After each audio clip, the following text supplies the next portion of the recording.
গলসিতে video shoot করতে গিয়ে আমার তো একদম অবস্থা খারাপ। বাইরে এত পরিমাণে গরম সেটা তো বুঝতেই পারিনি, তার উপরে পরেছিলাম শাড়ি। তো সেদিন গলসি গিয়ে কি কি করলাম সেটাই তোমাদের সাথে শেয়ার করছি। ভিডিওটা প্রথম থেকে শেষ অবধি দেখতে থাকো।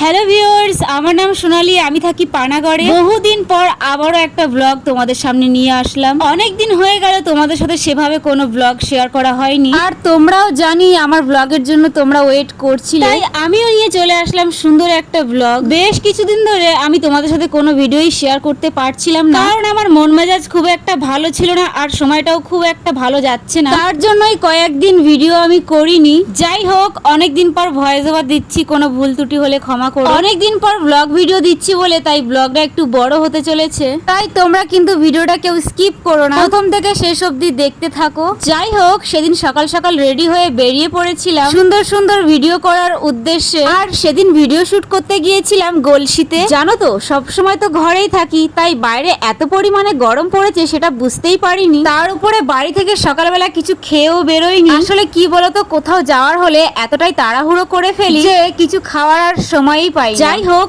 আবারও চলে এসেছি গলসির ইকো পার্কে। অনেকদিন আগেও একবার এসেছিলাম এই পার্কটা ভিডিও শুট করার জন্য। আসলে কি বলতো, আকাশের বাড়ি আর আমার বাড়ি অনেকটাই দূরে দূরে, তাই আমি আর আকাশ মিলে ঠিক করলাম এবার থেকে ভিডিও করলে এই গলসি পার্কটাতেই ভিডিও করব, যাতে দুজনেরই সুবিধা হয় আর তাড়াতাড়ি আমরা দুজনে বাড়িও ফিরতে পারি। জানো তো, সেদিন গলসি পার্কে গিয়ে আমার একটা ফ্যানের সাথে দেখা হয়ে যায়। সে আমাদের জন্য অনেক কিছু খাবার এনেছিল। আমি তো ভাষাই খুঁজে পাচ্ছিলাম না কি বলবো তাকে। এত গরমের মধ্যে এই দাদা ভাইটা যে আমার সাথে দেখা করতে এসেছে, এটাই আমার জন্য অনেক বড় ব্যাপার। আর জানো তো, দুঃখের বিষয় একটাই, সেই দাদা ভাইয়ের সাথে আমি কোনো ছবিই তুলি, কিন্তু দাদা ভাই আমার সাথে ছবি তুলেছে, শুধু আমি তুলতে পারিনি। জানো তো, সেদিন এত পরিমাণে গরম পড়েছিল যে আমার মাথাটাও খারাপ হয়ে গেছিল। কেন জানো, বাড়ি আসার টিকিটটাই আমি হারিয়ে ফেলেছিলাম প্রায়। কিভাবে যে হাত থেকে টিকিটটা পড়ে গেছিল আমি বুঝতেই পারিনি। যাই হোক, রোদে গরমে মাথা তো খারাপ ছিল, তার উপরে ট্রেনটাও এত লেট ছিল সেদিন। আমি তো তাও আধা ঘন্টা বসে ট্রেনটা তাও পেয়েছিলাম, কিন্তু ওরা ট্রেন পাইনি। ওদের ট্রেন প্রায় 5:30টার সময়। তাই ওদেরকে আমি বললাম,